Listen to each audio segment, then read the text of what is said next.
इस समय हम देख रहे हैं कि सर्दी का मौसम बहुत तेज़ी से बढ़ रहा है और आने वाले दिनों में सर्दी बढ़ती ही जाएगी और हमको उससे बचना भी है। खासकर जो सीनियर सिटीज़न हैं, हमारे जो वरिष्ठ नागरिक नागरिक हैं, बुज़ुर्ग लोग और जो छोटे बच्चे हैं, उनको भी इस मौसम में तकलीफ़ होती है। तो सर्दी के मौसम में खासकर हड्डियों को लेकर हड्डियों में जो दर्द होता है, जोड़ों का दर्द, यह सब समस्याएँ ज़्यादा होती हैं। इसलिए इस पोस्ट में मैं आपको बताऊँगा कि आपको क्या-क्या करना चाहिए और क्या नहीं करना चाहिए। तो मैं हूँ डॉक्टर शैलेंद्र शौर्य, फ़िज़ियोथेरेपिस्ट और फ़िज़ियोथेरेपी के ज़रिए मैं लोगों का इलाज करता हूँ और इसमें औषधियाँ कम और एक्सरसाइज़ का ज़्यादा इस्तेमाल होता है। हालाँकि अधिकतर लोग मानते हैं कि केवल योगा करना और कसरतें करना ही फ़िज़ियोथेरेपी है, लेकिन ऐसा नहीं है। जो फ़िज़ियोथेरेपिस्ट हैं, वो कई तरह से व्यायाम और एडवांस्ड कंप्यूटराइज़्ड मशीनों के द्वारा उनकी हेल्प से ट्रीटमेंट करते हैं। हम फ़िज़ियोथेरेपी को अपनी ज़िंदगी का हिस्सा बनाकर दवाइयों पर निर्भरता कम कर सकते हैं और अच्छी लाइफ़स्टाइल जी सकते हैं। सो नेक्स्ट क्वेश्चन है कि जोड़ों की हड्डियों को किस-किस तरीके से तकलीफ़ होती है और हमको क्या-क्या करना चाहिए इस मौसम में? तो मैं आपको बता दूँ कि अगर आपकी लाइफ़स्टाइल में ज़्यादा देर बैठने का काम होता है या ज़्यादा देर लेटे रहने का काम होता है, तो इससे जो मसल्स हैं, मांसपेशियाँ हैं और जो जॉइंट्स हैं, उन पे कांस्टेंट प्रेशर पड़ता है, जिसकी वजह से मांसपेशियाँ स्टिफ़ हो जाती हैं और कमज़ोर पड़ जाती हैं, तनाव बढ़ता जाता है और धीरे-धीरे जो है तकलीफ़ें बढ़ने लगती हैं। सो इस वजह से कई बार सूजन भी आ जाती है और जिसका इलाज करवाना बहुत ही ज़रूरी हो जाता है, ख़ासकर ठंड के मौसम में। तो बुज़ुर्गों को इस मौसम में एक ही पोज़ीशन में ज़्यादा देर नहीं बैठना चाहिए और उसको बार-बार चेंज करते रहना चाहिए। अगर आप 20 मिनट एक ही पोज़ीशन में बैठते हैं, तो आपको उस पोज़ीशन को चेंज करते रहना चाहिए। बॉडी का जो भी ब्लड सर्कुलेशन है, वो कम हो जाता है सिटिंग पोज़ीशन में, तो उसकी वजह से जॉइंट्स पर कांस्टेंट प्रेशर पड़ता है और मांसपेशियों में भी तकलीफ़ होती है। सो बुज़ुर्गों को धूप में बैठना स्वास्थ्य के लिए अच्छा रहेगा या उनके लिए नुकसानदायक रहेगा? ये नेक्स्ट क्वेश्चन है पेशेंट का। तो मैं बताना चाहूँगा कि बुज़ुर्गों के स्वास्थ्य के लिए सबसे लाभदायक होता है, क्योंकि आपको डायरेक्ट विटामिन डी मिलता है, जो कि हड्डियों को मज़बूती प्रदान करता है। ठंड के मौसम में आप सुबह 11 बजे के पहले की धूप में अगर आधे घंटे बैठते हैं, तो उससे भी आपको हड्डियों को विटामिन डी डायरेक्ट मिलता है नेचुरल फॉर्म में। जिन लोगों को हड्डियों की कमज़ोरी होती है, जैसे उसको मेडिकल टर्म में बोलते हैं ऑस्टियोपोरोसिस, उसमें भी ट्रीटमेंट में दवाइयों में विटामिन डी सप्लीमेंट दिया जाता है दवाइयों के द्वारा। सो नेक्स्ट क्वेश्चन है कि बुज़ुर्गों को जोड़ों की हड्डियों की मालिश कर सकते हैं, तेल वगैरह से मालिश कर सकते हैं कि नहीं? सो मैं आपको यही कहूँगा कि मालिश तो नहीं करनी चाहिए सर्दियों के मौसम में। अगर स्किन ड्राई हो जाता है, तो उसमें नमी मेंटेन करने के लिए आप हल्का-सा तेल वगैरह या बॉडी लोशन का इस्तेमाल कर सकते हैं, मगर मालिश नहीं करें तो ज़्यादा बेटर है। मांसपेशियों में उसकी वजह से सूजन भी आ सकती है और दर्द भी बढ़ सकता है। सो नेक्स्ट क्वेश्चन है कि बुज़ुर्ग लोगों को किस तरीके से फिज़ियोथेरेपी घर पर ही कर सकते हैं, ताकि उनके जोड़ों में सक्रियता बनी रहे? सो इसका आंसर है कि घर के हिसाब से आप सिंपल बेसिक एक्सरसाइज़ कर सकते हैं, जो कि वॉकिंग, साइक्लिंग, स्विमिंग।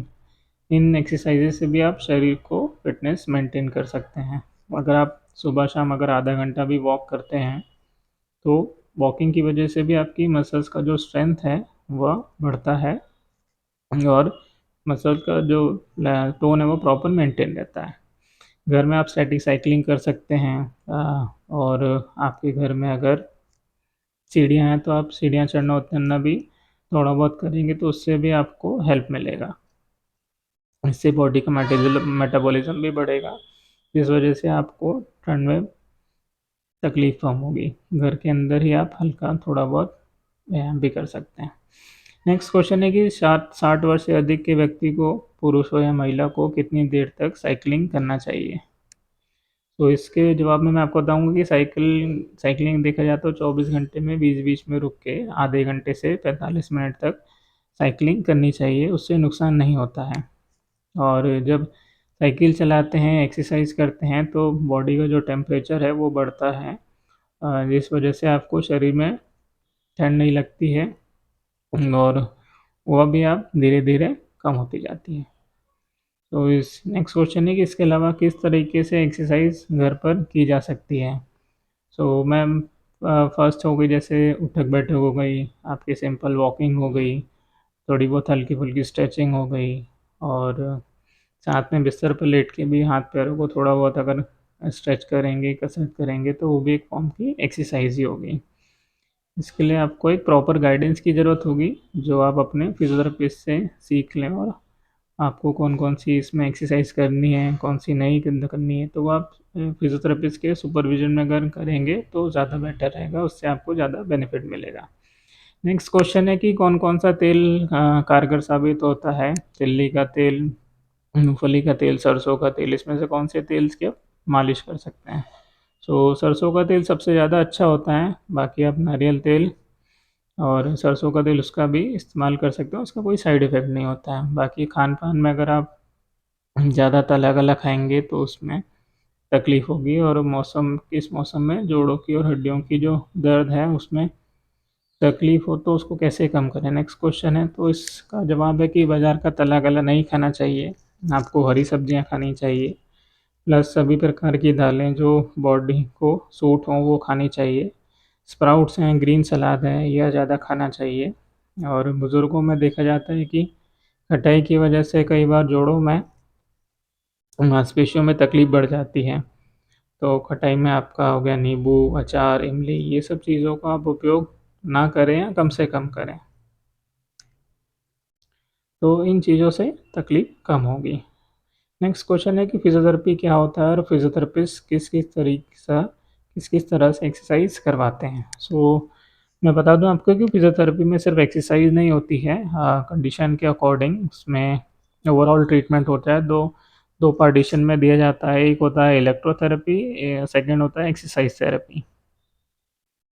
इलेक्ट्रोथेरेपी में मशीनों का इस्तेमाल करके पेशेंट को जो तकलीफ़ होती है उसके अकॉर्डिंग उनकी कंडीशन का ट्रीटमेंट किया जाता है। इसमें बिना दवाई गोलियों के इलाज होता है, और एडवांस कंप्यूटराइज्ड मशीन की सहायता से मांसपेशियों को रिलैक्स कर उसमें का जो दर्द है और सूजन है उसको राहत पहुंचाई जाती है। मोडालिटीज़ में होती हैं, प्रभावित हिस्सों पे सीधे काम करती हैं, और कुछ मशीनों के जैसे नाम है laser, IFT, TENS, ultrasound, paraffin wax bath, cervical and lumbar traction, vacuum cupping, electrical muscle stimulator. So ये अलग अलग मोडालिटीज़ हैं। सेकंड होती है एक्सरसाइज थेरेपी। इसमें सिंपल लैंग्वेज में हम इसको बोलें तो ये एक्सरसाइज होती है जो पेशेंट की अपनी कंडीशन लेकर आता है, उसकी कंडीशन के अकॉर्डिंग हम स्पेसिफिक एक्सरसाइज कराई जाती है।